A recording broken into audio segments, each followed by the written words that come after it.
আসসালামু আলাইকুম ওয়া রাহমাতুল্লাহ।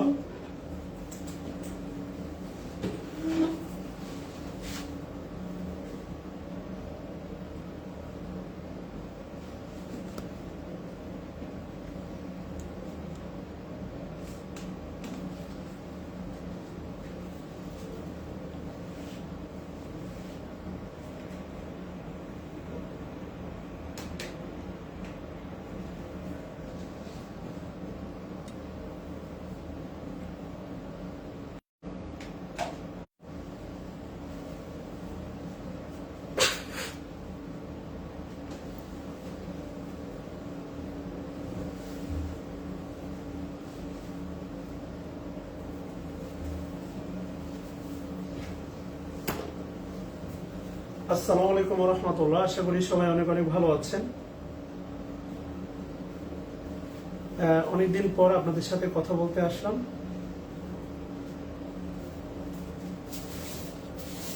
Thanks a lot to join the class. ক্লাসে জয়েন করার জন্য ধন্যবাদ।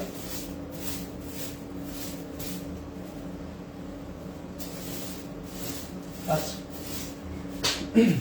খুব দ্রুত জয়েন করেন আর কি। আমরা শুরু করব হচ্ছে সাহিত্যের ক্লাস। গ্রামার এতদিন পড়েছেন, কোন গ্রামার আসবে, কোন টপিকস আসবে, কোন উদাহরণ আসবে, এটা বলা কঠিন। সাহিত্যের যে ক্লাসগুলো আছে সেখান থেকে প্রশ্নটা কিছুটা কমন পাওয়া সহজ, যদি আপনি আপনার হৃদয় আর বিবেকটাকে এক করে কাজ শুরু করেন। কেমন?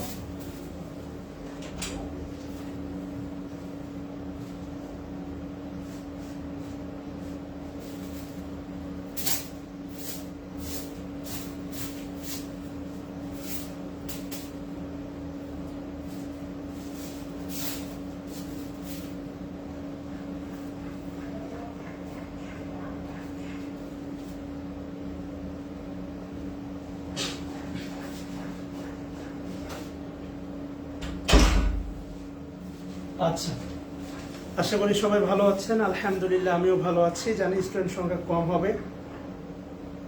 সাহিত্য নিয়ে আমি বরাবরই বলে থাকি, সেটা হচ্ছে যারা ইংলিশের না তারা এটাকে ভয় পান এবং আপনারা ভেবে থাকেন এটা যমদূতের মতো, কিন্তু না। আমি আপনাকে হচ্ছে প্রতিশ্রুতি দিচ্ছি, আপনি যদি আমার কথাগুলো শুধু শোনেন ভোকাবুলারি ক্লাসের মতো, তাহলে আমার ধারণা একটা পর্যায়ে আপনার কমপ্লিট হবে ইনশাআল্লাহ। একটা বিষয় মনে রাখবেন, সাহিত্য এটা সাধারণ জ্ঞান ব্যতীত আর কিছু না। আপনার মুখস্থ পাওয়ার যতটা, সাহিত্যটা সাধারণ জ্ঞানের মধ্যে অন্তর্ভুক্ত। একটা বিষয় এটা বারবার বলে থাকি, সেটা হচ্ছে সাহিত্য পড়ার ক্ষেত্রে আপনার যদি আন্তর্জাতিক ম্যাপ সম্পর্কে একটা ভালো ধারণা থাকে, যদি প্র্যাকটিক্যাল ভিজুয়ালাইজেশন থাকে, আমি যেটা বলি ক্লাসে, আন্তর্জাতিক পড়ার সময় আপনার উচিত এই যে আন্তর্জাতিক ম্যাপটা নিয়ে বেডের উপর রেখে ম্যাপের মাঝখানে বসে আন্তর্জাতিক তথ্যগুলো পড়বেন আর ঠিক তথ্যগুলো মেলাবেন।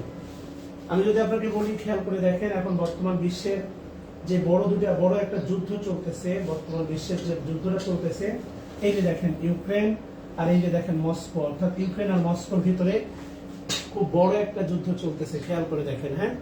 এবং এই ইউক্রেন সীমান্তগুলো দেখেন, এই যে ইউক্রেন সীমান্ত কিন্তু দেখেন রাশিয়ার সাথে ইন্টারকানেক্টেড, এবং রাশিয়া ইতিমধ্যে দেখেন ক্রিমিয়া দখল করছে।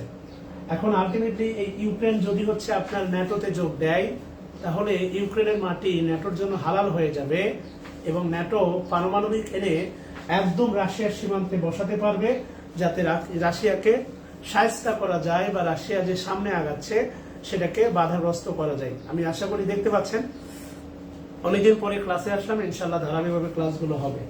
অ্যাজ সেম অ্যাজ দেখেন এই যে ফিনল্যান্ড হচ্ছে আলটিমেটলি দেখেন ভেরি রিসেন্ট, এটাও কিন্তু রাশিয়ার সীমান্তে আছে ফিনল্যান্ড, এবং ভেরি রিসেন্ট মেবি 31তম দেশ হচ্ছে আলটিমেটলি ন্যাটোর সদস্য পেয়েছে, এবং মেবি ফিনল্যান্ডও হয়তো বা রাশিয়ার আগ্রাসনে আক্রান্ত হতে যাচ্ছে। Maybe Finland can be victim, হতে পারে। যাই হোক, কেননা আপনি কখনোই চাইবেন না আপনার অস্তিত্বের সংকটে পড়ুক। চিলি, আমি যদি চিলি নিয়ে কথা বলি, চিলি পৃথিবীর সবচেয়ে সরু একটা রাষ্ট্র, এবং এই রাষ্ট্রটা হচ্ছে দক্ষিণ আমেরিকা মহাদেশে অবস্থিত। চিলি নামটা আসার সাথে সাথে যদি আপনার মাথায় ওই সিনারিটা ভেসে না ওঠে, এটা একটা সরু রাষ্ট্র, তাহলে হচ্ছে আপনার কোনোভাবেই মানে আপনাকে ধরে নিতে হবে আপনি খুব পোর কোয়ালিটির ক্যান্ডিডেট। সো বিষয়গুলো হচ্ছে, আপনি যদি চোখ দিয়ে দেখে পড়েন, আপনার জন্য মনে রাখা কঠিন। এখানে একটা বিষয় একটু খেয়াল করে দেখেন, এই যে ইংলিশ চ্যানেল, খেয়াল করে দেখেন ইংলিশ চ্যানেল দেখতে পাচ্ছেন। আপনারা মুখস্থ করেন ইংলিশ চ্যানেল কি করছে, এই যে যুক্তরাষ্ট্র বা ইংল্যান্ড এবং ফ্রান্সকে বিভক্ত করছে যে চ্যানেল, তার নাম হচ্ছে ইংলিশ চ্যানেল। আমাদের সাহিত্যের যে কথাবার্তা, এটা মূলত ইংল্যান্ড নিয়ে, আমরা এই জায়গাতে কথাবার্তা বলবো। এই জন্য আপনাদের সামনে ম্যাপটা বের করেছি। আমরা সাহিত্য পড়বো একদম পুরো ম্যাপ দিয়ে, প্র্যাকটিক্যাল ভিজুয়ালাইজেশন দিয়ে। আপনি শুধু আমার কথাগুলো শুনবেন। সাহিত্য আনলিমিটেড কথা বলা যায়, গল্প বলা যায়, অনেক কিছু করা যায়, সো ভয় পাওয়ার কিছুই নাই। আপনি যখন ইংলিশ চ্যানেল মুখস্থ করতেছেন, ইংলিশ চ্যানেল এটা বিভক্ত করছে ফ্রান্স এবং হচ্ছে আপনার ইংল্যান্ডকে। এটা মুখস্থ করার সাথে সাথে এইখানে এসে একবার চোখ মিলে দেখেন প্রায় 564 কিলোমিটার।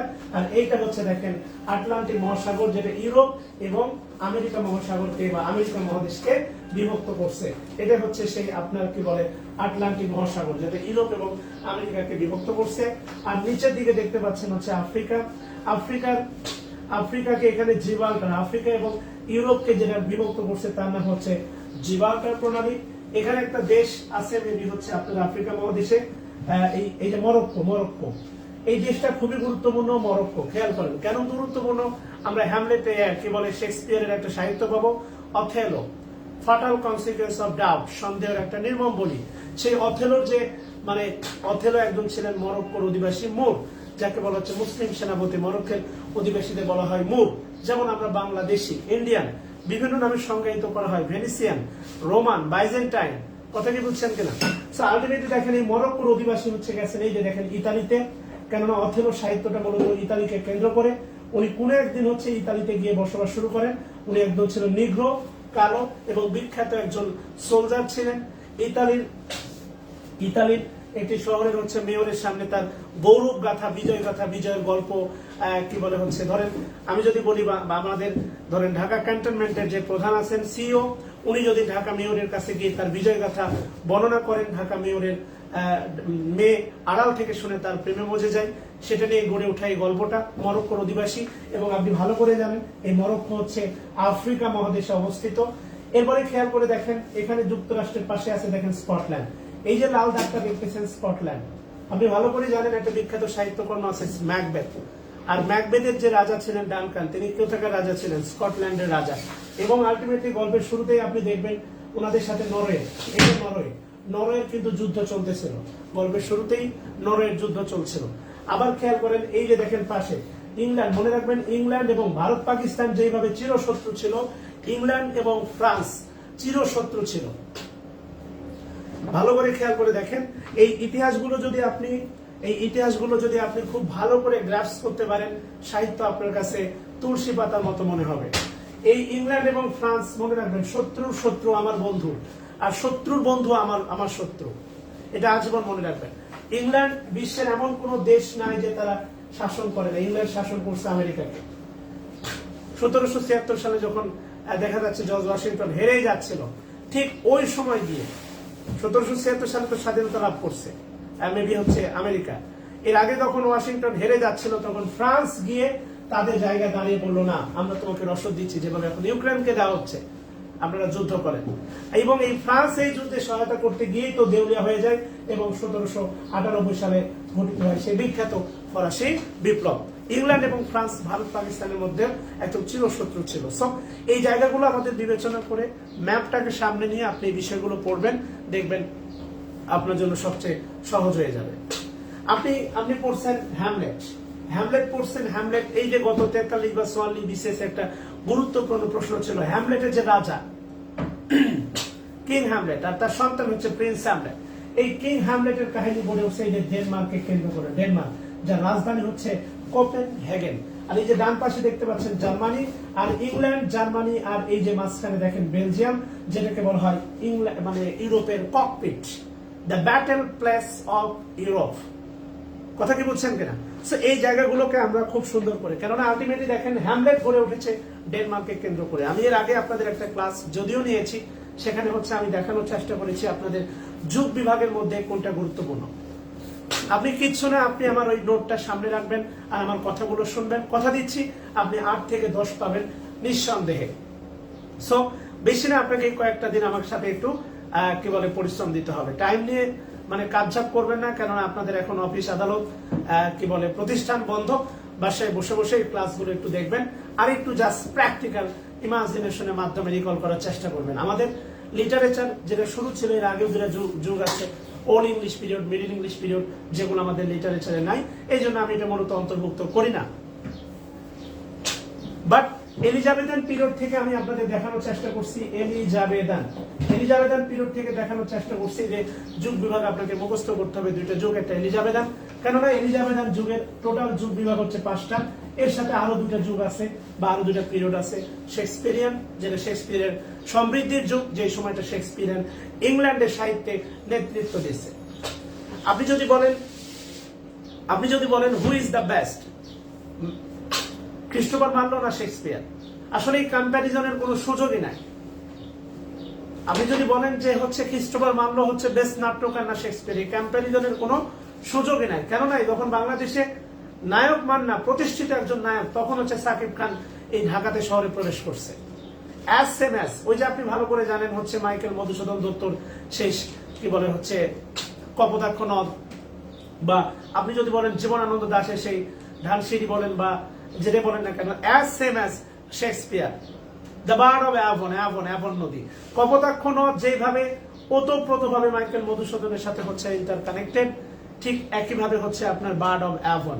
আপনি গুগলে একটু সার্চ দিয়ে দেখে আসেন বার্ড অফ অ্যাভনটা কোথায়। এর সাথে ইংরেজি সাহিত্যের মহারথীদের মহারথী, the greatest superstar of the world, king without crown, William Shakespeare. পুরো ইংলিশ সাহিত্যে যদি আপনি পুরো যত সাহিত্যিক আছে বাদ দিয়ে দেন, একমাত্র সাহিত্যিক উইলিয়াম শেক্সপিয়ারকে দিয়ে যদি আপনি চিন্তা করেন, এরপরে ইংলিশ সাহিত্য হবে পৃথিবীর বুকের সবচেয়ে শক্তিশালী সাহিত্যের মধ্যে একটি।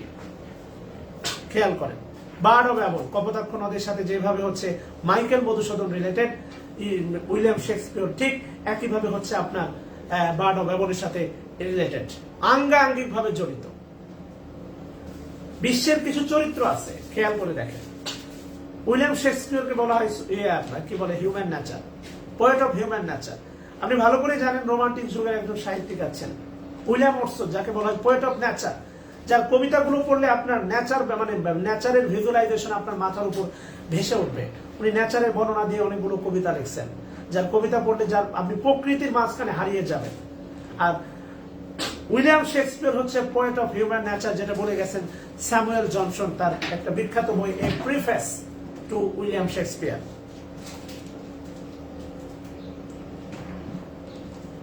উইলিয়াম শেক্সপিয়ারের যতগুলো চরিত্র আছে তার প্রত্যেকটা চরিত্র আমাদের মধ্যে বিদ্যমান। ম্যাকবেথের ভিতরে যে লেডি ম্যাকবেথ, তার যে লোভ, এই লোভটা আমাদের ভিতরে বিদ্যমান, রাজা ডানকানকে হত্যা করে ক্ষমতা দখল করা। হ্যামলেট, নারী তুমি অবলা, এটা আজীবন কালের জন্য সত্য। হ্যামলেট, আমরা সবসময় দোটানায় থাকি, to be or not to be, that is the question. Hamlet, we are ambivalent always, এবং বলা হয় আধুনিক যুগে আমরা সবাই Hamlet. In modern people all are Hamlet. আপনিও দোটানায় থাকেন, কোর্সে ভর্তি হব কি হব না, পরামর্শ নিয়ে কাজ করবো কি করবো না, পরামর্শ নেন কাজ করেন না, দোটানা। পরামর্শ নেন কিন্তু কাজ করেন না, দোটানা। খেয়াল করে দেখেন, we are Hamlet. In every single decision নিতে গেলে আপনি বামে যাইতে গেলে ভাবেন ডানে যাবো কিনা, ডানে যাইতে গেলে ভাবেন বামে যাবো কিনা। জুলিয়াস সিজারের মতো বীর পুরুষ আমাদের ভিতরে হচ্ছে বসবাস করে। আমরা চাই সবকিছু দৌড়ে মুছতে একাকার করে দিয়ে আমাদের লক্ষ্যপানে পৌঁছতে। ইংলিশ সাহিত্যের সাথে বাংলাদেশের একটা ওতপ্রোত সম্পর্ক আছে। আজকে যে আপনারা কি বলে হচ্ছে বিশেষ দিতে যাচ্ছেন, এই বিশেষের অবদানটা কার? রানী ভিক্টোরিয়া। এবং আমরা একটা বিখ্যাত যুগ পাবো, রানী ভিক্টোরিয়ার যুগ, 1832 থেকে 1901। আপনি ভালো করে জানেন, মনে রাখবেন 1901 সাল পর্যন্ত আমাদের রাষ্ট্রনায়ক কে? আমাদের বর্তমান রাষ্ট্রনায়ক মাননীয় প্রধানমন্ত্রী শেখ হাসিনা। যারা 1901 সাল পর্যন্ত বসবাস করছে বাংলাদেশে, মনে রাখবেন ওই সময় তাদের রাষ্ট্রনায়ক ছিল রানী ভিক্টোরিয়া। এবং কুমিল্লা ভিক্টোরিয়া বলেন, নড়াইলে একটা ভিক্টোরিয়া কলেজ বলেন, এবং বিভিন্ন জেলা স্কুল বলেন, প্রত্যেকের অবদান হচ্ছে এই রানী ভিক্টোরিয়া। ইভেন আমাদের বর্তমান যে প্রশাসনিক কাঠামো, অ্যাডমিন ক্যাডার, পুলিশ ক্যাডার বলেন, বা তাদের একটা আইসি বলেন না কেন, তাদের স্তর বিন্যাস বলেন না কেন, তার প্রত্যেকটার অবদান হচ্ছে এই রানী ভিক্টোরিয়া। সো ইতিহাসগুলো আমরা দেখবো, ইতিহাসগুলো আমরা জানার চেষ্টা করব, বোঝার চেষ্টা করব। 1901 সালে রানী ভিক্টোরিয়ার মৃত্যুর পরে ক্ষমতায় বসেন তার প্রথম পুত্র এডওয়ার্ড, সপ্তম এডওয়ার্ড। এরপরে হচ্ছে তার মৃত্যুর পরে তার মানে তার ক্ষমতায় বসেন রানী ভিক্টোরিয়ার নাতি পঞ্চম জর্জ। উনি যখন 1936 সালে মারা যান তারপরে ক্ষমতায় বসেন ষষ্ঠ এডওয়ার্ড। এবং আলটিমেটলি তার একটা বিখ্যাত প্রেম কাহিনী আছে, একটা ডিভোর্সি নারীর সাথে, এবং মাত্র 236 দিন মানে শাসন করার পরে হচ্ছে ক্ষমতা থেকে ছেড়ে দিতে হয়। এরপরে হচ্ছে অষ্টম এডওয়ার্ড, ক্ষমতায় বসেন তার ছোট ভাই, এবং তারই সন্তান হচ্ছে আপনার রানী কি বলে এলিজাবেথ দ্বিতীয়। একটা দীর্ঘ সময় ইংল্যান্ডকে শাসন করছেন বা যুক্তরাজ্যের প্রধান ছিলেন। একটা বিশাল ইতিহাস, সাম্রাজ্যের ইতিহাসগুলো প্রসিদ্ধ সমৃদ্ধ। এই বিষয়গুলো আমাদেরকে একটু ভালো করে জানতে হবে।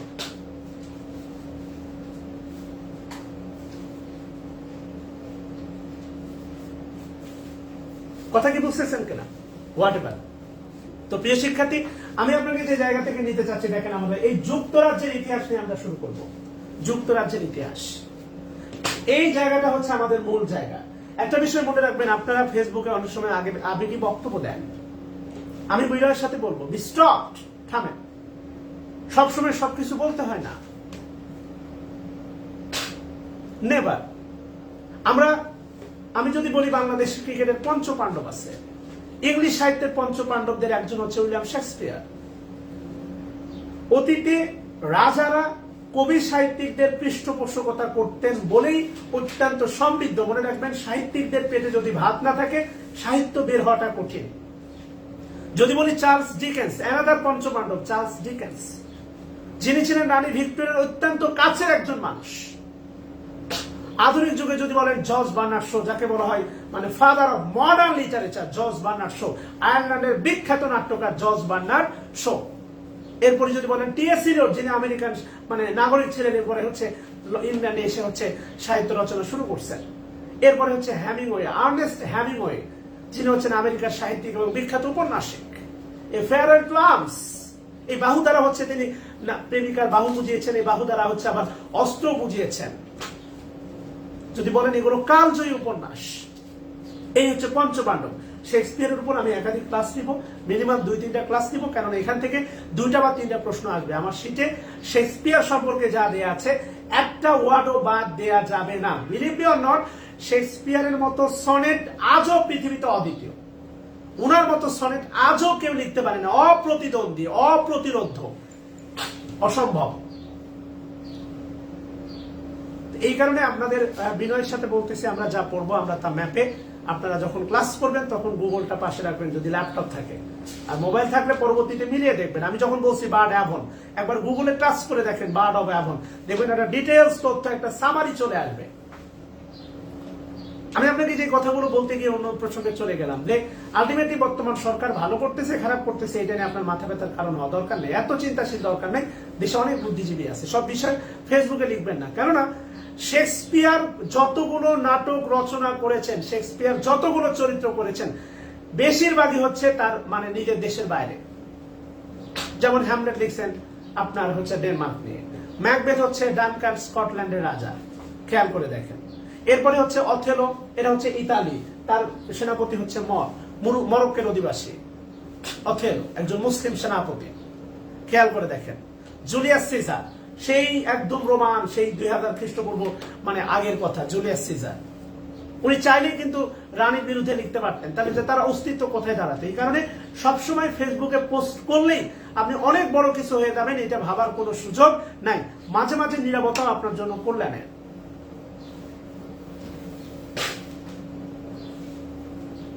কথাটি বুঝতে পারছি? আচ্ছা, যাই হোক, এটা হচ্ছে আমাদের মূল ম্যাপ। আমরা এটা মাঝে মাঝে অন করব। আসেন আমরা এটাকে এবার একটু মিনিমাইজ করে আমরা সাহিত্যের ভিতরে চলে যাই।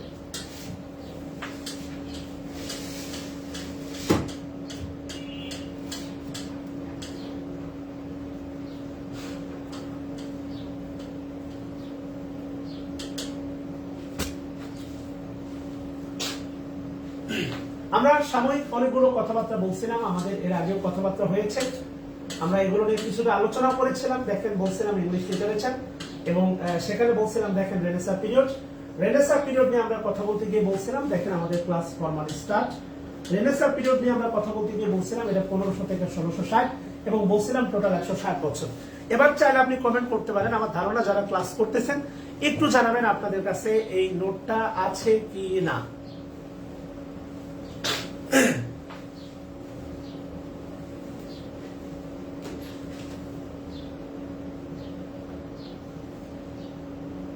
বলেন আপনাদের কাছে একটু জানাবেন এই নোটটা আছে কিনা। যদি এই নোটটা থাকে আমার জন্য ক্লাস নিতে সহজ হবে।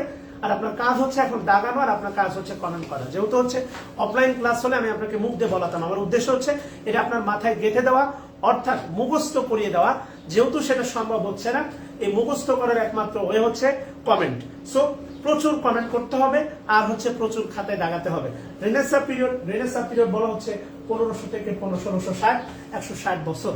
এই যুগ বিভাগের ভিতরে দেখেন, আলটিমেটলি টোটাল 7টা যুগ আছে। তার মধ্যে একটা যুগ হচ্ছে প্রিপারেশন ফর রেনেসাঁ, এটা ছিল 1500 থেকে 1558। ধারাবাহিক ক্রম আপনাকে বুঝতে হবে। বঙ্গবন্ধু শেখ মুজিবুর রহমানের পরে কিন্তু ধারাবাহিক ক্রম হচ্ছে মাননীয় প্রধানমন্ত্রী শেখ হাসিনা। খেয়াল করে দেখেন, আপনার পিতার প্রস্থানে কিন্তু আপনার হচ্ছে অবস্থান শুরু হয়ে যাবে, অর্থাৎ আপনার পিতার প্রস্থানই হচ্ছে আপনি কিন্তু জায়গা পাবেন, খুব স্বাভাবিক। এই ধারাবাহিক ক্রমগুলো বোঝার চেষ্টা করেন। 1500 থেকে 1558 বলছিলাম বিশৃঙ্খলার একটা বছর। এই সময়গুলো নিয়ে আমাদের এর আগেও একটা লিটারেচার ক্লাস হয়েছে, সেখানে হচ্ছে আমরা আলোচনা করেছি।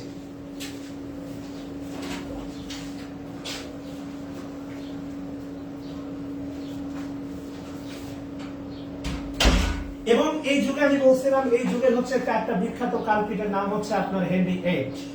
এই যুগের একটা বিখ্যাত কালপিট যার নাম হচ্ছে আপনার হেনরি এইট। এই হেনরি এইট ছিলেন হচ্ছে এলিজাবেথ যে প্রথম, এলিজাবেদান প্রথমের বাবা, এলিজাবেদান ফার্স্ট। এর বাবা হচ্ছে হেনরি এইট। এবং এই লোকটা বেশি না মাত্র 6টা বিয়ে করছিল। পুরো ইংল্যান্ডকে দুঃশাসনের মাধ্যমে হচ্ছে একটা নরকে পরিণত করছিল। এই বিষয়গুলো আপনাদের সাথে কথা হয়েছে। এবং বলছিলাম 1500 থেকে 1558, এই 58 বছরে ইংল্যান্ডে তেমন কোনো সাহিত্য রচিত হয়নি, কিন্তু সিভিল ওয়ার অর্থাৎ গৃহযুদ্ধ সংগঠিত হয়। দুইটা গ্রুপ, একটা হচ্ছে ক্যাথলিক আর একটা হচ্ছে প্রোটেস্টান্ট। আর এই প্রোটেস্টান্ট তৈরি করছিলেন কে? Henry eight. আপনি শুধু গল্পগুলো শোনেন, বারবার শোনেন, আর কিচ্ছু না।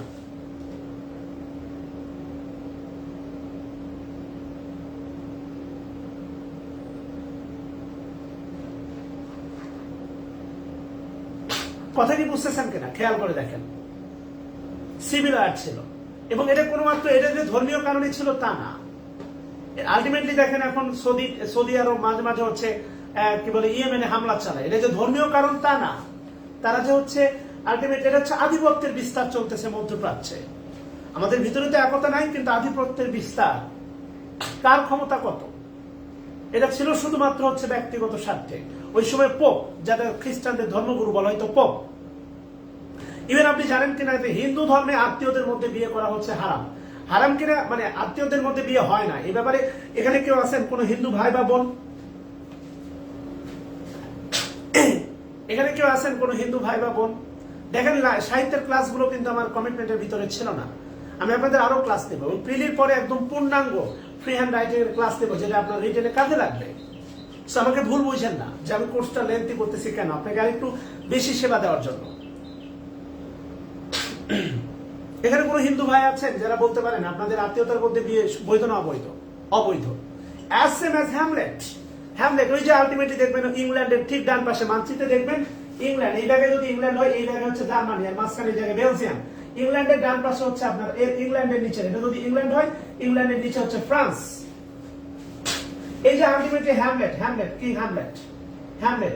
আলটিমেটলি ডেনমার্ক, এই যে ডেনমার্ক, এই জায়গায় ডেনমার্কের রাজা হচ্ছে হ্যামলেট, প্রিন্স কিং হ্যামলেট। তার সন্তান গেছে হচ্ছে জার্মানি ওয়েন্সবার্গ ইউনিভার্সিটিতে পড়াশোনা করতে। তার কাছে খবর পাঠানো হলো তার বাবাকে সাপের হত্যায় উনি মারা গেছেন, মানে সাপের কামড়ে হচ্ছে তার বাবা মারা গেছেন। উনি এসে যখন উনি হচ্ছেন জার্মানি থেকে ডেনমার্কে এসে দেখেন যে হচ্ছে সিংহাসনে বসে আছেন তার চাচা, এবং তার পাশে বসে আছেন মা।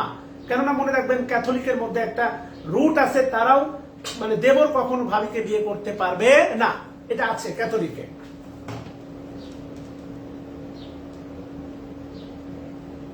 কথা বুঝতেছেন? খেয়াল করেন, অবাক হয়ে গেলেন যে এখনো রক্তের দাগ শুকায় নাই, বাবা মরার কিছুদিন হলো, শেষ হয় নাই, এবং তিনি সেই বিখ্যাত উক্তি দিলেন, ফ্রাইডলি দ্য নেম ইজ উইমেন, নারী তুমি অবলা, নারী সত্যি তুমি অবলা। মাইন্ড করেন না ভাই, বিশ্বাস করবেন কিনা জানি না, পৃথিবীতে সবচেয়ে বোকা প্রাণী হচ্ছে নারী। এরা অল্পেতে, এরা মিথ্যা কিন্তু প্রতিশ্রুতিতে পটে যায়, এদেরকে পড়ানো খুবই সহজ। আপনি যদি মিথ্যা কিছু কথার ডালি বা মিথ্যা কিছু কথার ফুলঝুরি এদের সামনে উপস্থাপন করেন, এরা আলটিমেটলি জীবন উৎসর্গ করে দিতে পারে। কিন্তু যখন জীবন উৎসর্গ করে দেয় আমরা পুরুষরা তখন এর যথাযথ মূল্যায়ন করতে পারি না। নারী তুমি সত্যি অবলা, friendly the name is women. Prince Hamlet যখন দেখলেন তার মা, তার মানে দেবর অর্থাৎ তার চাচার সাথে বসে আছেন, তার চাচা বসে আছেন সিংহাসনে, তার মা বসে আছেন পাশে, যেখানে বাবা মৃত্যুর কিছুদিন হয় নাই। সম্ভব? এটা আপনি মানতে পারবেন? আপনার বাবা মরে যাওয়ার পরে হয় না বাংলাদেশে 2 সন্তান রেখে পরকীয়া প্রেমিকের সাথে চলে যাচ্ছে, খেয়াল করে দেখেন। কোনো মায়া নাই, কোনো দয়া নাই, নিজের সন্তান যেটা আপনি মাতৃগর্ভ থেকে বের করেছেন। নো মার্সি, কোনো দয়া নাই, মায়া নাই, কোনো কাইন্ডনেস নাই, কিচ্ছু নাই, নো কাইন্ডনেস, নো মার্সি। নারী তুমি অবলা, মাইন্ড করে না বোন আমার, আমি সত্যি কথা বলতেছি, আপনাদের বাস্তবতা বলতেছি। Frailty the name is women, frailty abstract noun, এটা সাফিক্সের ক্লাসে আপনাদের দেখাইছি। এবং আমি আপনাদের অনুরোধ করে বলি, এই শীট থেকে আমি আপনাদের যতগুলো উক্তি পাবো প্রত্যেকটা উক্তিকে গ্রামাটিক্যাল বিশ্লেষণ দেখাবো, যেগুলো আমি ইতোমধ্যে পড়াইছি, কেননা এখান থেকে প্রশ্ন হয়।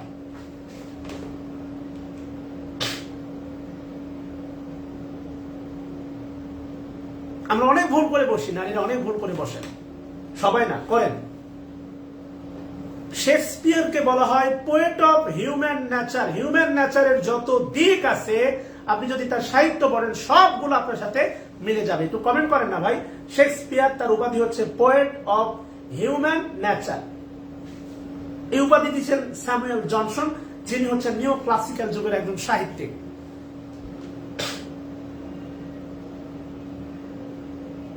আমার এই কথাগুলো শুনে আমার বোনেরা চলে যায় না, কষ্ট পাবো, কারণ আপনার প্রতি আমার ব্যক্তিগত কোনো আক্রোশ নাই।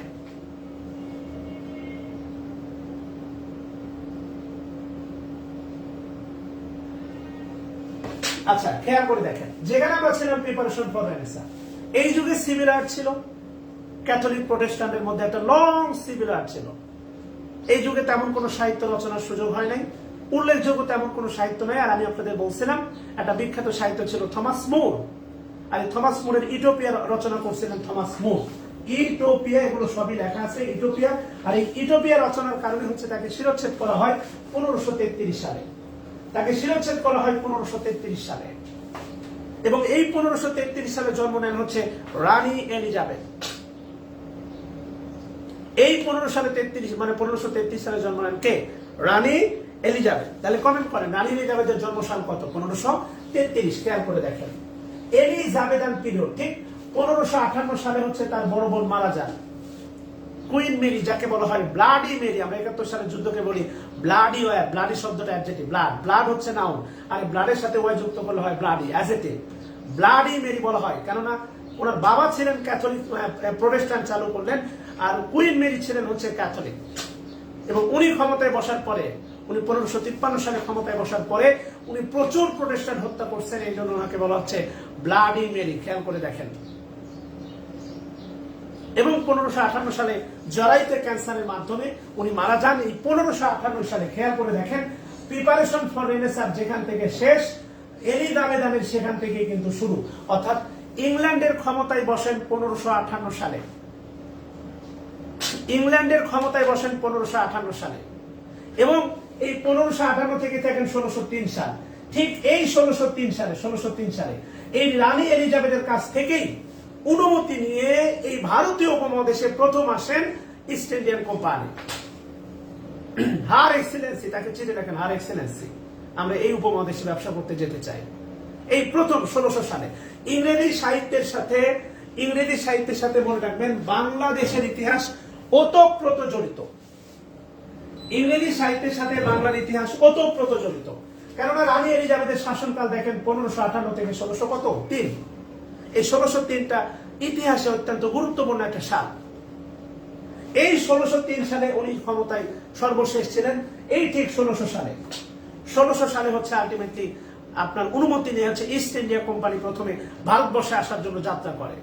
ঠিক 1608 সালে হচ্ছে এর পরবর্তী যে শাসক জেমস ফার্স্ট, এই যে দেখেন জ্যাকোবিয়ান পিরিয়ড, জেমস ফার্স্ট, জেমসের সাথে ওই সময় তৎকালীন বাংলার সম্রাট ছিলেন জাহাঙ্গীর, ওতপ্রোত সম্পর্ক ছিল। তার আগে ছিলেন হচ্ছে সম্রাট আকবর।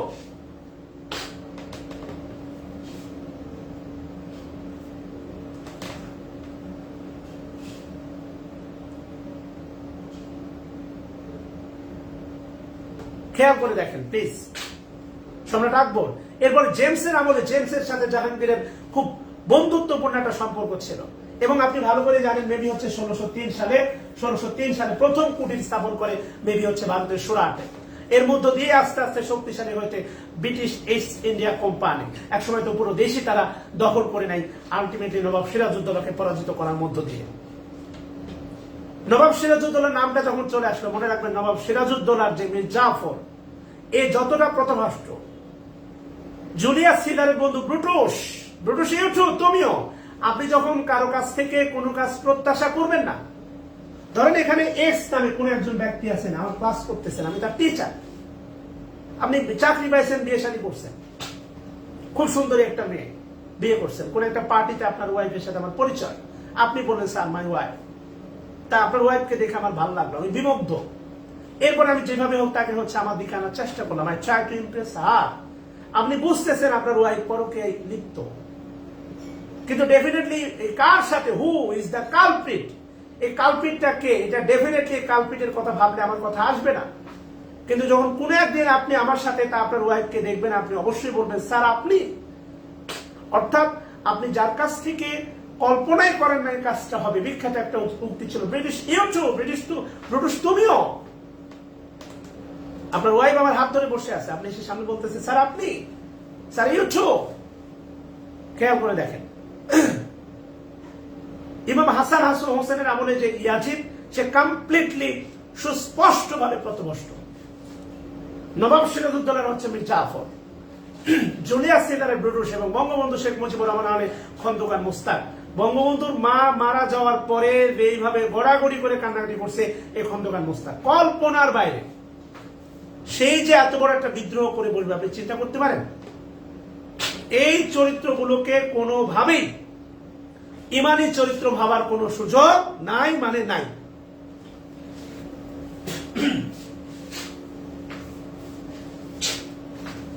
কোনো সুযোগ নেই। আপনাদের ঈদের আগ পর্যন্ত, আমার আপাতত কোনো ক্লাস নাই, ঈদের আগ পর্যন্ত টানা প্রতিদিন 11:30টায় ক্লাস হবে ইনশাল্লাহ, 1-1.5 ঘন্টা করে। তাহলে আশা করা যায় সাহিত্যটা শেষ করতে পারলে আমরা ঈদের পরে হচ্ছে এক্সাম নিব এবং মাস্টারটা আবার রাফ অ্যান্ড টাফ এক্সারসাইজ শুরু করব। কথা কি বুঝাইতে পারছি ভাই? খেয়াল করে দেখেন, আলটিমেটলি রানী এলিজাবেথের মৃত্যু হয় 1603 সালে। রানী এলিজাবেথের মৃত্যুর পরে, খেয়াল করেন, রানী এলিজাবেথের মৃত্যুর পরে কে ক্ষমতায় বসবে? কেননা তার উত্তরাধিকার নাই। বলা হয় রানী এলিজাবেথের নিকটাত্মীয়। রানী এলিজাবেথ নিকটাত্মীয় বলতে রানী এলিজাবেথের এক ফুফু ছিলেন, ওই ফুফুর ঘরের এক সন্তান ছিলেন, একটা মেয়ে। তার হচ্ছে ছেলে এই জ্যাকোবিয়ান, অর্থাৎ তার বলতে পারেন হচ্ছে ভাগ্নে। স্কটল্যান্ডের রাজা ছিলেন। এই 1603 সালে রানী এলিজাবেথ হচ্ছে মানে আপনার মৃত্যুর পরে ক্ষমতায় বসেন জেমস ফার্স্ট। তিনি ছিলেন স্কটল্যান্ডের রাজা এবং এই 1603 সালে স্কটল্যান্ড এবং ইংল্যান্ড একত্রিত হলো। তখনও পার্লামেন্ট ছিল আলাদা। আপনি জাস্ট ধারাবাহিকতা শেষ, মানে চিন্তা করেন, একজনের বিবর্তন শেষ, আরেকজনের শুরু। 1558 সালে যে প্রিপারেশন ফর রেনেসাঁ শেষ, অর্থাৎ মানে বিশৃঙ্খল একটা সময় শেষ 1558 সালে। আর এই 1558 সালে সে ক্ষমতায় বসলেন রানী এলিজাবেথ একটা সিভিল ওয়ার বন্ধ করে। যে দুটা দল ছিল, একটা ক্যাথলিক আর প্রোটেস্ট্যান্ট, তাদের যে দুটা চার্চ ছিল সেটা ভেঙে তিনি তৈরি করলেন ইংল্যান্ড হ্যাজ ওয়ান চার্চ, ইংল্যান্ডের একটা চার্চ থাকবে। এখন আমি সত্যি কথা বলি, মাইন্ড করেন, আল্লাহ মাফ করো, আমরা হজ করি হচ্ছে মক্কাতে, সৌদিতে। ইরান যদি সৌদির সাথে সম্পর্ক খারাপ থাকার কারণে, শিয়ার সুন্নির এই বিশাল দ্বন্দ্ব থাকার কারণে ইরান যদি আরেকটা নতুন হজের জন্য একটা মক্কা বানায়, মাইন্ড করেন না, আর কি বলার জন্য বলতেছি, বাণিজ্যিক কিছু স্বার্থের জন্য হলেও কিছু মুসলিম দেশ ইরানে হজ করতে যাবে। ক্যাথলিক আর প্রোটেস্ট্যান্টের মধ্যে ওই সময়ের তৎকালীন বিভীষিকাময় সিভিল ওয়ারের মধ্যে ইংল্যান্ডের চার্চ ছিল দুইটা, জাতিগতভাবে তারা বিভক্ত। ইংল্যান্ডের এই দুটা চার্চ থাকা যাবে না। রানী এলিজাবেথ এসে এটাই প্রথমে ক্লোজ করলেন, ইংল্যান্ড হ্যাজ ওয়ান চার্চ, অর্থাৎ তিনি চালু করলেন যেটা, সেটা হচ্ছে অ্যাংলিকানিজম, এটার মানে হচ্ছে আপনার ইংল্যান্ড হ্যাজ ওন চার্চ, ইংল্যান্ডের চার্চ হবে একটা। অ্যাংলিকানিজম চালু করলেন উনি, কথা কি বুঝতেছেন? এবার খেয়াল করে দেখেন যে জ্যাকোবিয়ান পিরিয়ড, জ্যাকোবিয়ান পিরিয়ড 1600 থেকে 1600 কত 25, এটা কমেন্ট করেন না। এটা দেখেন 38তম বিসিএস এর একটা প্রশ্ন ছিল, খেয়াল করেন। তাহলে এলিজাবেথান পিরিয়ড, রেনেসাঁ পিরিয়ড ছিল 1600 থেকে 1500 থেকে 1660, 160 বছর। প্রিপারেশন ফর রেনেসাঁ ছিল 1500 থেকে 1558। এলিজাবেথান পিরিয়ড 1558 থেকে 1603। জ্যাকোবিয়ান পিরিয়ড, এই রানী এলিজাবেথের মৃত্যুর পরে স্কটল্যান্ডের রাজা, অর্থাৎ তারই হচ্ছে ভাগ্নে, ফুপুর ঘরে একটা মেয়ে ছিল, আর মেয়ের সন্তান হচ্ছে এই জেমস ফার্স্ট। রানী এলিজাবেথের ফুপু স্কটল্যান্ডে ছিলেন, এই ফুপুর ঘরে একটা মেয়ে, আর মেয়ের ঘরের হচ্ছে সেই ছেলে জেমস ফার্স্ট, যে ছিলেন ইংল্যান্ডের তৎকালীন রাজা।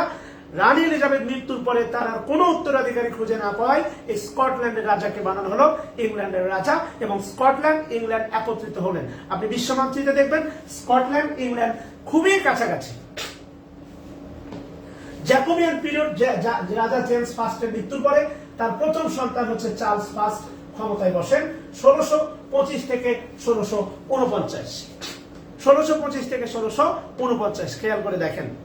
এই 1649 সালে আবার 100 বছর পরে আবার সিভিল ওয়ার শুরু হলো দুটো জাতির মধ্যে। এক পক্ষ ছিল হচ্ছে আপনার রাজতন্ত্রের পক্ষে, আরেক পক্ষ ছিল হচ্ছে রাজতন্ত্রের বিপক্ষে।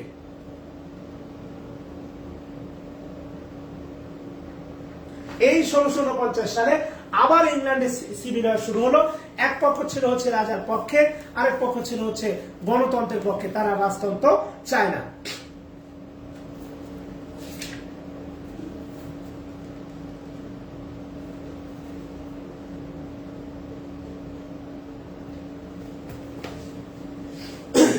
এখানে দুটা পক্ষ ছিল, একটা ক্যাভেলিয়ার, একটা রাউন্ড হেড। ক্যাভেলিয়াররা ছিল সাপোর্ট অফ কিং, আর রাউন্ড হেডরা সাপোর্ট অফ হচ্ছে ডেমোক্রেসি। তারা মানে রাজতন্ত্র চায় না, তারা গণতন্ত্র চায়। এবং এই যুদ্ধে হচ্ছে যারা রাজার সাপোর্টার ছিলেন ক্যাভেলিয়াররা, তারা পরাজিত হন, এবং এই চার্লস ফার্স্টকে হচ্ছে আপনার এই যে রাজা চার্লস ফার্স্ট, একে শিরোচ্ছেদ করা হয়, এবং তার পুত্র চার্লস সেকেন্ড ফ্রান্সে পালিয়ে আত্মরক্ষা করেন। এই ইংল্যান্ডের 11 বছর, অর্থাৎ এই যে 1649 থেকে 1660, এই 11 বছর ছিল হচ্ছে মানে অ্যানার্কি, নৈরাজ্যের যুগ আপনি বলতে পারেন। অ্যানার্কি, ইংল্যান্ডে কোনো বিশৃঙ্খলা ছিল না, কেননা রাউন্ড হেডদের মানে শাসন ক্ষমতার দুর্বলতার কারণে ইংল্যান্ডের নৈরাজ্য ছড়িয়ে পড়ে। ইংল্যান্ডে এই সময় কোনো রাজতন্ত্র ছিল না, এখন এই যুগকে বলা হচ্ছে আপনার এজ অফ অ্যানার্কিও বলতে পারেন, বা কমনওয়েলথ পিরিয়ড। এই ছিল এলিজাবেথের পিরিয়ডের প্রধান 5টা, যার মধ্যে সবচেয়ে গুরুত্বপূর্ণ হচ্ছে এলিজাবেথান পিরিয়ডে। এই যুগে আমরা দেখব ইংলিশ সাহিত্যের সবচেয়ে রথী মহারথী ক্রিস্টোফার মার্লো। ওই যে একটু আগে যেটা বললাম, ক্রিস্টোফার মার্লো বা শেক্সপিয়র, কে সবচেয়ে বেশি গ্রেটেস্ট, এটা বলার বা বিবেচনা করার বা কম্পেয়ার করার কোনো সুযোগ নাই। কেননা শেক্সপিয়র যখন ইংল্যান্ডে আসেন, ক্রিস্টোফার মার্লো তখন প্রতিষ্ঠিত প্রসিদ্ধ একজন সাহিত্যিক, এবং অল্প বয়সে মৃত্যুর পরেই জায়গা খুঁজে পান হচ্ছে আপনার শেক্সপিয়র। আবার শেক্সপিয়রের মৃত্যুর পরেই বিখ্যাত হয়ে ওঠেন বেন জনসন।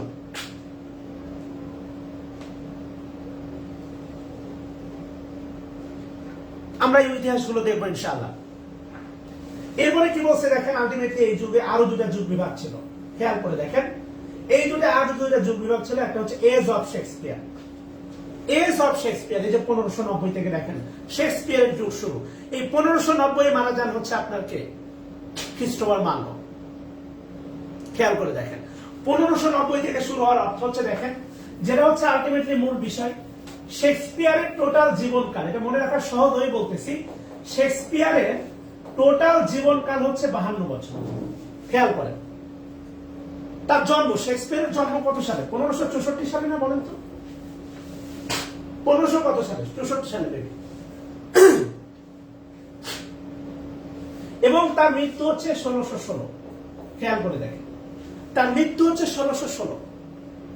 আপনি একটু যদি ম্যাথমেটিক্যাল ক্যালকুলেশন করেন, তাহলে এজ অফ শেক্সপিয়ার মনে রাখা আপনার জন্য সহজ।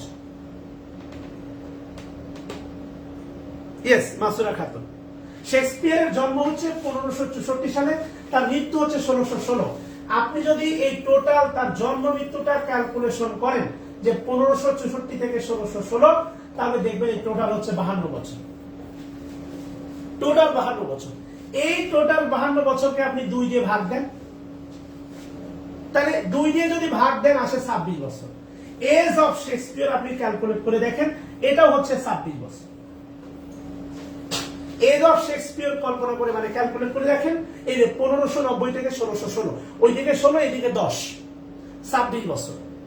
উকিল, ডাক্তার, সাহিত্যিক, এরা কি জন্মের পরপরই কি আপনার প্রসিদ্ধি লাভ করে? না, ডাক্তাররা তো যত সিনিয়র বয়স হবে ডাক্তার তত প্রসিদ্ধ।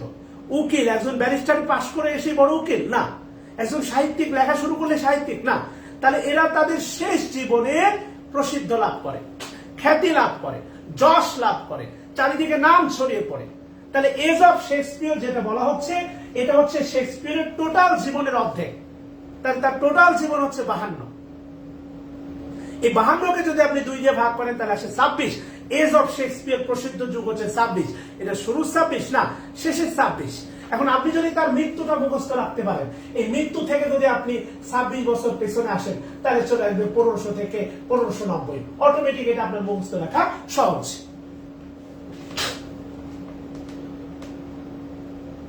একটা ম্যাথ শেখালাম আপনাকে, এজ অফ শেক্সপিয়ার। আমি আপনাকে আবারও বলছি, এগুলো হচ্ছে সাধারণ জ্ঞান। আপনি কিছু তথ্য বেশি জানেন, আমি দুটো কম জানি, এই আপনি বেশি পড়ছেন, আমি কম পড়ছি, বা আমি একটু বেশি স্টাডি করছি, আপনি একটু কম স্টাডি করছেন, সামথিং লাইক দ্যাট। বাট আমি আপনাকে বলতেছি, আপনি ইংলিশের ডিসিপ্লিনের স্টুডেন্ট না, নো ম্যাটার। এটা নিয়ে পিএইচডি করার সুযোগ নাই, কেননা এটা শুধুমাত্র প্রিলিতে আসে, রিটেনের কোনো দাম নাই।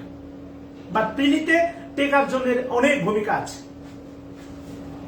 তাহলে ভালোবেসে বলেন, এজ অফ শেক্সপিয়ার এটা কি শুরুর 26 না শেষের 26? আপনি যদি তার জন্মটা মনে রাখেন, জন্ম হচ্ছে 1564। এই 1564 সাথে 26 অ্যাড করে দেন, তাহলে দেখেন 6 আর 4 10, 10 হাতে থাকে 1, 6 আর 2 8, 1 9, এই যে 15, এই যে 1, দেখেন তাহলে 1590 থেকে তার সমৃদ্ধি শুরু। অর্থাৎ জন্মের 26 বছর পর থেকে তার সমৃদ্ধি বা প্রসিদ্ধি বা খ্যাতি লাভ শুরু, আর মৃত্যু পর্যন্ত এই খ্যাতি ছিল। যেভাবেই ক্যালকুলেট করেন না কেন, শুধু মনে রাখেন তার জীবন দশা হচ্ছে টোটাল 52 বছর। এই 52কে ভাগ করলে 2 দিয়ে আছে 26।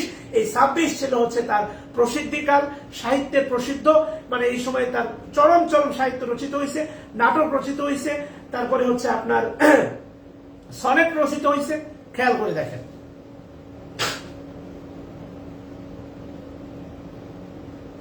ইংলিশ সনেটের জনক, মনে রাখবেন সনেট 3 প্রকার। যে সনেটের মূল সেই পেত্রাক, ইতালিয়ান কবি, ওই যে বললাম ইতালি, আমরা অথেলোতে পাবো Italy, Petrarch Italy, Italian sonnet. এবং বাংলা মাইকেল মধুসূদন দত্ত বলেন এটা ইতালিয়ান পেত্রাককে অনুসরণ করে। ইংরেজি সাহিত্যের সনেটের জনক হচ্ছে স্যার থমাস ওয়েট, মনে রাখবেন। ইংরেজি সাহিত্যের সনেটের জনক হচ্ছেন স্যার, মনে রাখবেন ইংরেজি সাহিত্যের সনেটের জনক, কমেন্ট করেন স্যার। আমরা এগুলো পাবো আস্তে আস্তে। থমাস ওয়েট, এটা ইংরেজি সাহিত্যের ইংলিশ সনেটের জনক, ইংলিশ সনেটের জনক স্যার থমাস ওয়েট। খেয়াল করেন, হ্যাঁ, ইংলিশ সনেটের জনক কে ভাই? স্যার থমাস ওয়েট, ইংলিশ সনেটের জনক, ফাদার অফ ইংলিশ সনেট। কিন্তু মনে রাখবেন শেক্সপিয়ার হচ্ছেন ইংলিশ সনেটের প্রবর্তক। শেক্সপিয়ারকে বলা হয় ইংলিশ সনেটের ইনোভেটর। ইনোভেটর মানে হচ্ছে প্রবর্তক, মানে হচ্ছে উনি একটা নতুন ধারার সনেট আবিষ্কার করেন। উনি হচ্ছে আলটিমেটলি কি বলে, ওই পেত্রাককে অনুসরণ করেন নাই। পেত্রাকের সনেটের প্রথম 8টাকে বলা হয় অক্টেভ, আর পরের 6টাকে লাইনকে বলা হয় কি সেসেট বা ষষ্ঠক। ফাদার অফ সনেট না Priyanka Das, father of English sonnet. আপনি যদি বলেন father of sonnet Petrarch, father of English sonnet sir Thomas Wyatt. এবং স্যার থমাস ওয়েট উনি পেত্রাককে অনুসরণ করতেন। আর এই পেত্রাকের স্টাইল ছিল 8 এবং 6। 8কে বলা হয় অক্টেভ, OCTAV অক্টেভ, আর 6 লাইনকে বলা হয় সেসেট।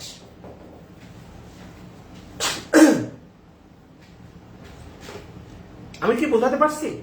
কিন্তু শেক্সপিয়ার নতুন ধারার একটা সনেট আবিষ্কার করেন, নতুন ধারা, এবি, অর্থাৎ উনার প্রত্যেকটা sonnet AB AB AB AB, CD CD, EF EF, আর এটা হচ্ছে জিজি। এটা হচ্ছে শেক্সপিয়ার সনেটের ধারা।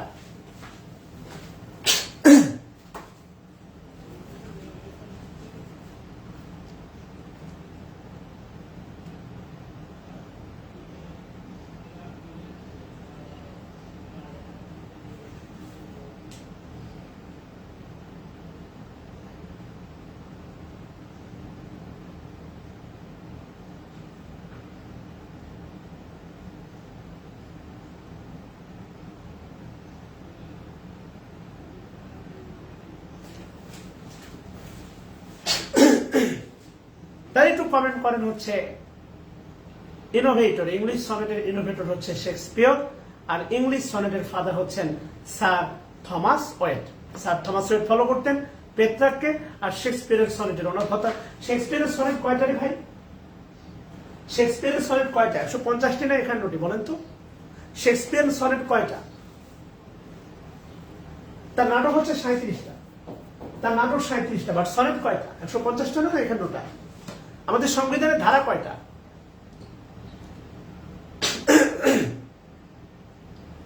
154টা। আমাদের সংবিধানের ধারা হচ্ছে মেবি 153টা। ইয়েস, এর সাথে আমি এক যোগ করে দিই 154টা। আমাদের সংবিধানের টোটাল ধারা আছে কয়টা? 153টা। তার সাথে আপনি এক যোগ করে দেন, 154 হয়ে যাবে। শেক্সপিয়ার সনেট এখনো অপ্রতিরোধ যেখানে আমরা ছিলাম। খেয়াল করে দেখেন এই এজ অফ শেক্সপিয়ার, মনে থাকবে এজ অফ শেক্সপিয়ার কত বছর বলেন?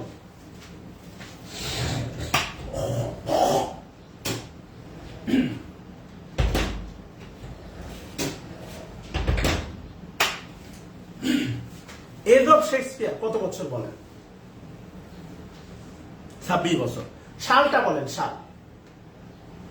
শেক্সপিয়ারের জন্ম কত সালে, মৃত্যু কত সালে? এজ অফ শেক্সপিয়ার তিনটা কমেন্ট করেন। শেক্সপিয়ারের জন্ম কত সালে, তার মৃত্যু কত সালে, এবং হচ্ছে আলটিমেটলি তার এজ অফ শেক্সপিয়ার সালটা বলেন।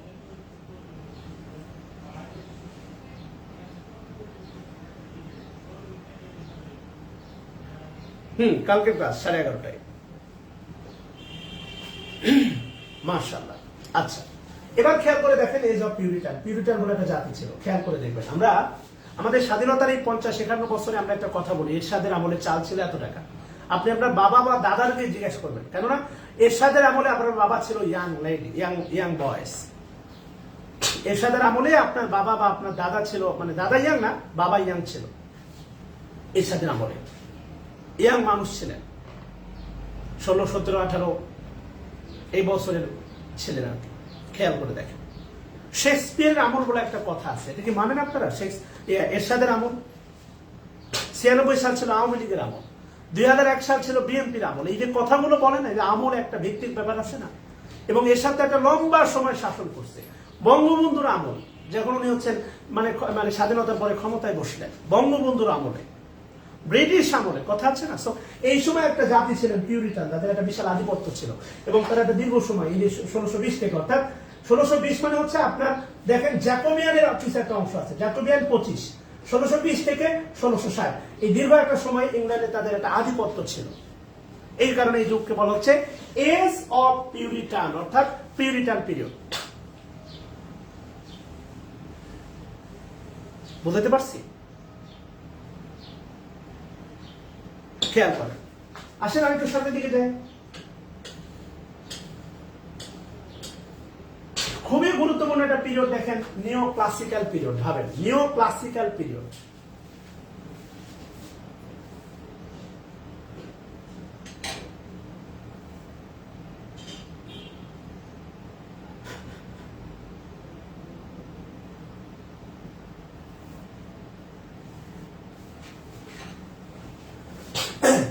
নিও ক্লাসিক্যাল পিরিয়ড একটু কমেন্ট করেন। আমাদের এলিজাবেথান পিরিয়ড শেষ হয়ে গেল, বা রেনেসাঁ পিরিয়ড শেষ হলো কোথায় বলেন? রেনেসাঁ পিরিয়ডের সমাপ্তি ঘটলো দেখেন 1660। এই 1660 হচ্ছে আপনার জয়েনিং পয়েন্ট, একটা যুগের শেষ আর একটা যুগের শুরু। রেনেসাঁ পিরিয়ড শেষ হয়েছে দেখেন 1660, আর এই 1660 শুরু হলো আরেকটা পিরিয়ড, তার নাম হচ্ছে নিও ক্লাসিক্যাল, এটা 1785 থেকে 1798 মতান্তরে ধরে নেওয়া হয়। তাহলে কমেন্ট করেন নিও ক্লাসিক্যাল পিরিয়ড 1660 থেকে 1798। আর এই 1798 সালেই শুরু হয়েছে, দেখেন এই যে 1798, এই 1798 সালে শুরু হয়েছে রোমান্টিক পিরিয়ড, যেটা হচ্ছে ইংলিশ সাহিত্যের মানে সবচেয়ে ছোট পিরিয়ড। আমি আপনাদের বলছিলাম 34 বছর মাত্র, এবং এটাও বলছিলাম রোমান্টিকতা, রোমান্স খুব অল্প সময়ের জন্য, এই পিরিয়ডটাও এই কারণে ছোট। এবং এই যুগের সাহিত্যিকদের সবচেয়ে বড় বৈশিষ্ট্য হচ্ছে ক্রিয়েটিভিটি, ইমাজিনেশন লেভেল সবচেয়ে বেশি high. Romance depends on your creativity, not ধার করা না, ওই সিনেমা থেকে ধার করা না। হলিউড বলিউড বলেন যাই বলেন না কেন, মনে রাখবেন তামিলরাই হচ্ছে মনে হচ্ছে আমার কাছে সিনেমার সূতিকাগার, এবং তাদেরকে এখন দেখবেন সবাই ফলো করতেছে। হলিউডের কথা বাদ দিলাম, যদি বলি বলিউড, ঢালিউড, মালিউড বা কলকাতা, এরা যা দেখতেছেন এটা কিন্তু সবাই তামিলকে, এবং দেখবেন প্রত্যেকটা সিনেমার কাহিনী আগে দেখবেন তামিলরা তৈরি করে রাখছে।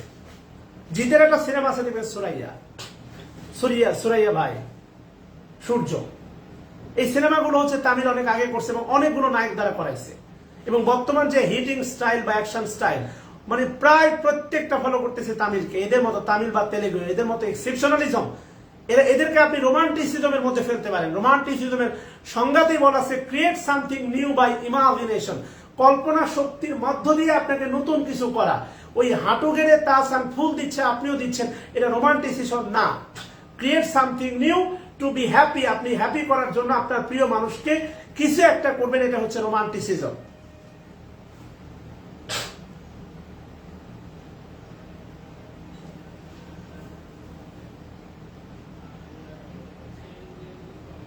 খেয়াল করে দেখেন ইমাজিনেশনের মাধ্যমে নতুন কিছু করা, রোমান্টিসিজম।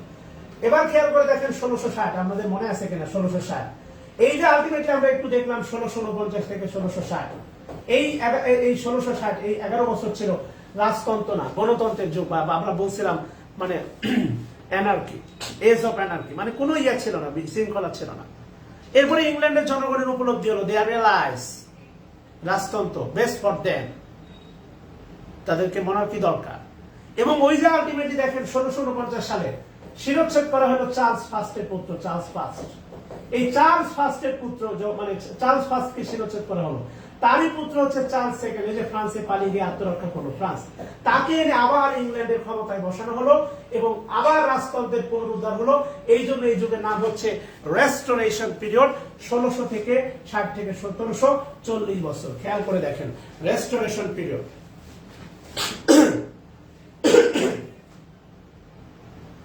একটু আগে আমরা দেখলাম হচ্ছে 1603 সালে মারা যায় কে বলেন তো? 1603 সালে কে মারা যায় মনে আছে? 1603 সালে মারা যায় কে বলেন? Who died in the English literature history? 1603 সালে একজন মারা যান, কে বলেন?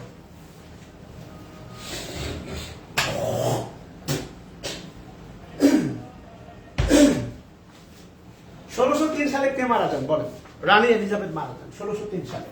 এবং এই 1603 সালে হচ্ছে ইংল্যান্ড এবং স্কটল্যান্ড একত্রিত হয় 1603 সালে। ইংল্যান্ড এবং স্কটল্যান্ড একত্রিত হয় 1603 সালে। এবার খেয়াল করে দেখেন রেস্টোরেশন পিরিয়ড 1600 থেকে 1700, একটু কমেন্ট করেন না। 1660 থেকে 1700, কত বছর? 40 বছর। এরপরে দেখেন আগাস্টান পিরিয়ড, খ্রিস্টপূর্ব 350 বছরের দিকে, 350 দিকে, 350 সালের দিকে একজন রাজা ছিলেন যার নাম হচ্ছে আগাস্টা। এই রাজার আমলে যে সাহিত্যিকগণ যে সাহিত্য রচনা করতেন, এই যুগের সাহিত্যিকগণ সেই অনুসারে সাহিত্য রচনা করতেন। এই জন্য এই যুগকে বলা হয় আগাস্টান পিরিয়ড, 1700 থেকে 1745। খেয়াল করেন এই 1700 থেকে 1745 আর একটা বিখ্যাত উল্লেখযোগ্য ঘটনা আছে। 1603 সালে ইংল্যান্ড স্কটল্যান্ড একত্রিত হয়, আর ঠিক এই যে 1707 সালে আপনার ইংল্যান্ড, এরপরে হচ্ছে স্কটল্যান্ড, ইংল্যান্ড স্কটল্যান্ড আর ওয়েলস মিলে তৈরি হয়, তিনটা দেশ মিলে তৈরি হয় গ্রেট ব্রিটেন। তাহলে কমেন্ট করেন জিবি, গ্রেট ব্রিটেন সমান সমান 1707, অর্থাৎ ইংল্যান্ড স্কটল্যান্ডের সাথে যোগ দেয় ওয়েলস। এবং আপনি দেখবেন ক্রিকেট বিশ্বকাপে লেখা ছিল ইংল্যান্ড অ্যান্ড ওয়েলস। তাহলে কমেন্ট করেন গ্রেট ব্রিটেন 1707 যোগ দেন নতুন করে ওয়েলস। ইংল্যান্ড এবং স্কটল্যান্ডের সাথে কে যোগ দিলেন? ওয়েলস। কত সালে? 1707 সালে। এবং এজ অফ সেন্সিবিলিটি 1700 থেকে 1745, এই যুগের একজন বিখ্যাত সাহিত্যিক যার নাম আপনি শুনছেন স্যামুয়েল জনসন, যার নাম আপনি শুনছেন, এবং তাকে বলা হয় father of English dictionary Samuel Johnson. আর এই স্যামুয়েল জনসনই হচ্ছে শেক্সপিয়ারকে উপাধি দেন পোয়েট অফ হিউম্যান নেচার। এই স্যামুয়েল জনসন যিনি হচ্ছেন এজ অফ সেন্সিবিলিটি যুগের রাইটার, এবং তার নাম অনুসারে, তার প্রসিদ্ধি বা যশ খ্যাতির নাম অনুসারে এই যুগকে age of Samuel age of Johnson বলা হয়। আর আগাস্টান পিরিয়ডের সবচেয়ে গুরুত্বপূর্ণ সাহিত্যিক হচ্ছেন আলেকজান্ডার পোপ। আগাস্টান পিরিয়ডের সবচেয়ে গুরুত্বপূর্ণ সাহিত্যিক হচ্ছেন আলেকজান্ডার পোপ, যার নাম অনুসারে এই যুগের নাম বলা হয় এজ অফ পোপ। কমেন্ট করেন আগাস্টান পিরিয়ড সমান সমান এজ অফ পোপ, আর এজ অফ সেন্সিবিলিটি সমান সমান এজ অফ স্যামুয়েল জনসন বা এজ অফ জনসন।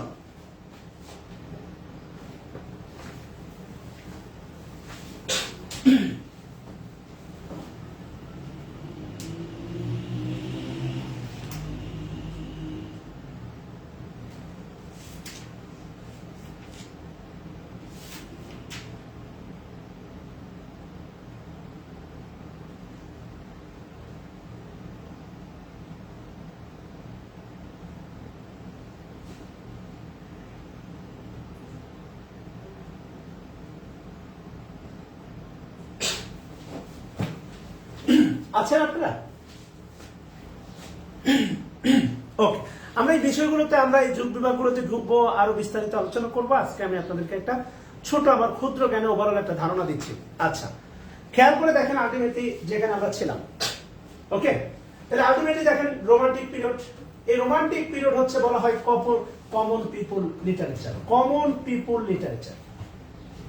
রোমান্টিক পিরিয়ডের আগে সাধারণ খেটে খাওয়া মানুষকে নিয়ে সাহিত্য রচনা করা যেতে পারে, এটা কল্পনারও বাইরে।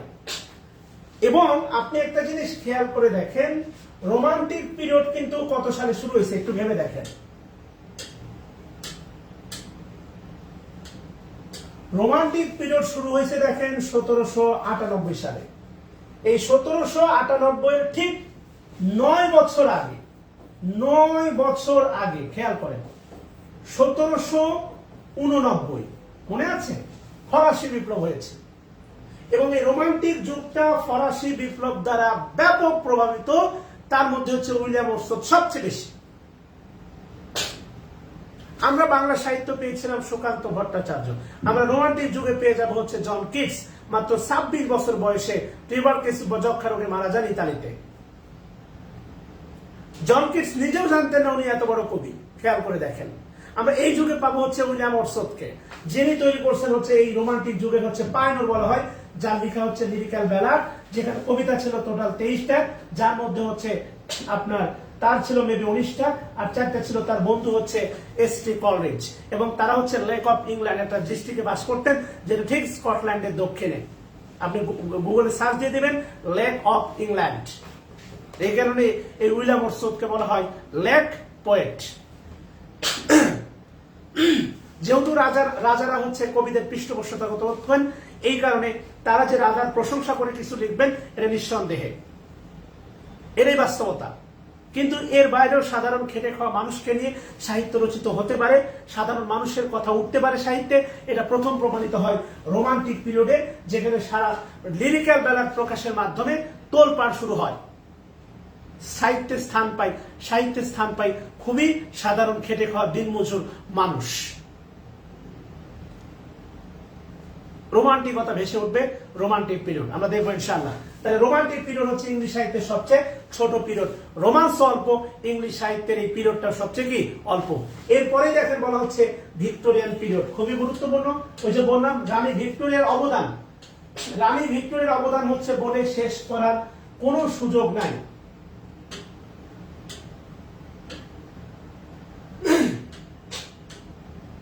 খেয়াল করে দেখেন রানী ভিক্টোরিয়ান পিরিয়ড, রানী ভিক্টোরিয়া বা কুইন ভিক্টোরিয়া খেয়াল করে দেখেন। সদরঘাটে একটা পার্ক আছে Victoria park, Comilla Victorian college, নড়াইলেও মেবি একটা ভিক্টোরিয়ান কলেজ আছে, এবং বাংলাদেশের যত জেলা স্কুল আছে আপনাদের শহরে, আপন শহরে যত জেলা স্কুল আছে, যত এর সব অবদান হচ্ছে এই রানী ভিক্টোরিয়া। ইভেন হচ্ছে আপনি খেয়াল করে দেখেন নজরুল, কাজী নজরুলের জন্ম হচ্ছে 1889 সালে, অর্থাৎ আমি যদি বলি উনি যদিও তখন শিশু, তারপরে মনে রাখবেন তার শাসক ছিলেন রানী ভিক্টোরিয়া।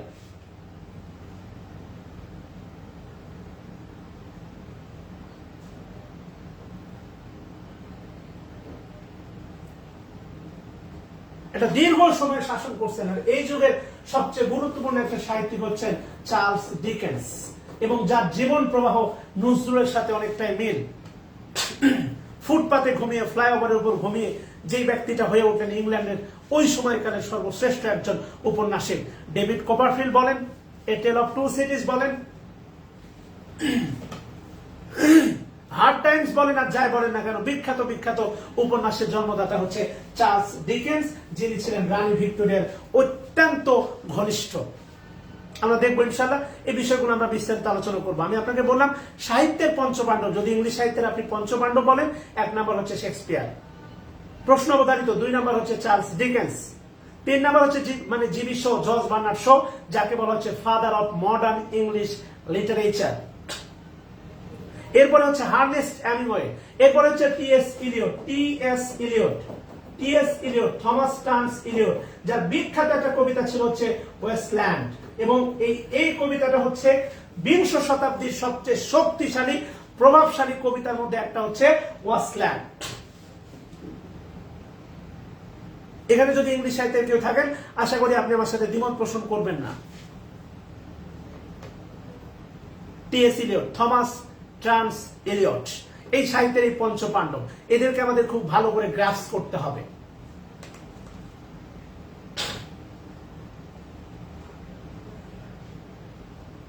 কথা কি বুঝতে পারছি? এবার খেয়াল করে দেখেন, আলটিমেটলি 1832 থেকে 1901 একটা দীর্ঘ সময়। এই 1832 থেকে 1901 এর পরে 1901 এর পরে শুরু হলো মডার্ন পিরিয়ড। 1901 থেকে 1939 এটাকে 2 ভাগে ভাগ করা হয়েছে। এডওয়ার্ড, অর্থাৎ সপ্তম এডওয়ার্ড, এটা হচ্ছে রানী এলিজাবেথের প্রথম পুত্র। রানী এলিজাবেথের প্রথম পুত্র হচ্ছে সপ্তম এডওয়ার্ড। এরপরে হচ্ছে সপ্তম এডওয়ার্ড 1910 সালে মৃত্যুর পরে ক্ষমতায় বসেন তার নাতি অর্থাৎ রানী এলিজাবেথের নাতি হচ্ছে পঞ্চম জর্জ। ক্ষমতায় বসেন, খেয়াল করে দেখেন, অর্থাৎ এলিজাবেথ না, রানী ভিক্টোরিয়ার নাতি হচ্ছেন পঞ্চম জর্জ।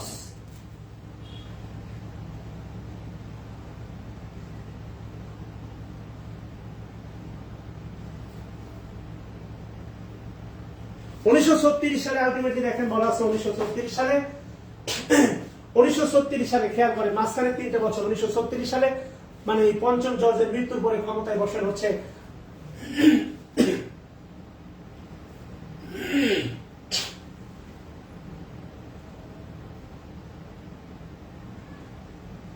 1936 সালে হচ্ছে মৃত্যুর পরে ক্ষমতায় বসেন অষ্টম এডওয়ার্ড, অর্থাৎ এডওয়ার্ডের নাতি, পঞ্চম এডওয়ার্ডের নাতি হচ্ছে অষ্টম এডওয়ার্ড। এটা ছিল সপ্তম এডওয়ার্ডের পরে ক্ষমতায় বসেন তার নাতি হচ্ছে অষ্টম এডওয়ার্ড। এবং আলটিমেটলি একটা ডিভোর্সি মহিলা, ওয়ালিস নামে একজন ডিভোর্সি মহিলার সাথে, ইতালি একটা মহিলার সাথে তার প্রেমের গুঞ্জনে সে হচ্ছে আলটিমেটলি মানে রাজপ্রাসাদের সাথে ত্যাগ করতে বাধ্য হন, এবং উনি মারা যান 1972 সালে। প্রায় 36 বছরের একটা দীর্ঘ সুখী শান্তিময় দাম্পত্য জীবন পার করেছিলেন। এরপরে ক্ষমতায় বসেন হচ্ছে ষষ্ঠ জর্জ, অর্থাৎ এই দেখেন পঞ্চম জর্জ, এরপরে ক্ষমতা বসেন তার ছোট ভাই ষষ্ঠ জর্জ।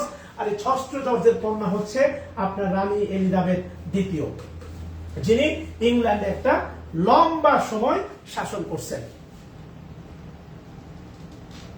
ইয়েস, এরা হচ্ছে পঞ্চপাণ্ডব। ওকে, তো প্রিয় শিক্ষার্থী, রমজান মাস, আমরা আজকে প্রাথমিকভাবে যোগ বিভাগগুলো একটু আলোচনা করলাম হালকা করে, আমার যতটুকু জ্ঞানে আছে। বিনয়ের সাথে বলি, সেটা হচ্ছে আলটিমেটলি আপনাদের ক্লাসগুলো ধারাবাহিকভাবে চলবে।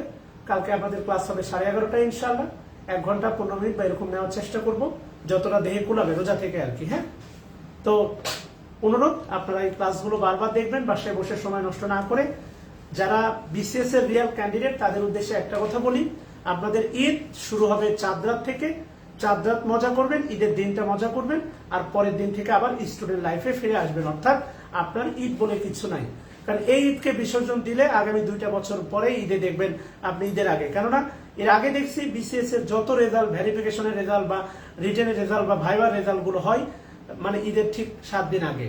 সো 7 দিন আগে একটা স্টুডেন্ট বেকার, 7 দিন ওই রেজাল্টের পরে হচ্ছে সে হচ্ছে সকাল বাড়িতে যাচ্ছে পুলিশের টাইটেল নিয়ে, অ্যাডমিনের টাইটেল নিয়ে ঈদ করতে। ঈদটা অন্যরকম হবে, আগের বছর ঈদের তুলনায় এই ঈদটা হচ্ছে রসালো হবে, জমকালো হবে, মানুষের মূল্যায়ন পাবেন, গুরুত্ব পাবেন। একটা বিষয় মনে রাখবেন, যেই পজিশনে হন না কেন ওই পজিশনে আপনি মার্কেট লিডার হন, ওই পজিশনে বস হয়ে ওঠেন। হোক না কোচিং, হোক না টিচার, হোক না বিসিএস, হোক না ব্যাংক, যেই সেকশনে যান না কেন, try to be slave. Slavery মানে দাসত্ব করার মনোভাব পোষণ করেন না। Try to be the market leader. Market leader হওয়ার চেষ্টা করেন, এটা আপনার জন্য, আপনার জীবনের জন্য, পরবর্তী প্রজন্মের জন্য ভালো হবে।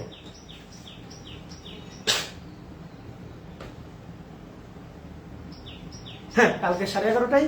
তো আজকে ভালো থাকবেন, ভুল ত্রুটি মাফ করবেন, ইনশাল্লাহ কথা হবে কালকে 11:30টায়। আসসালামু আলাইকুম রহমতুল্লাহ।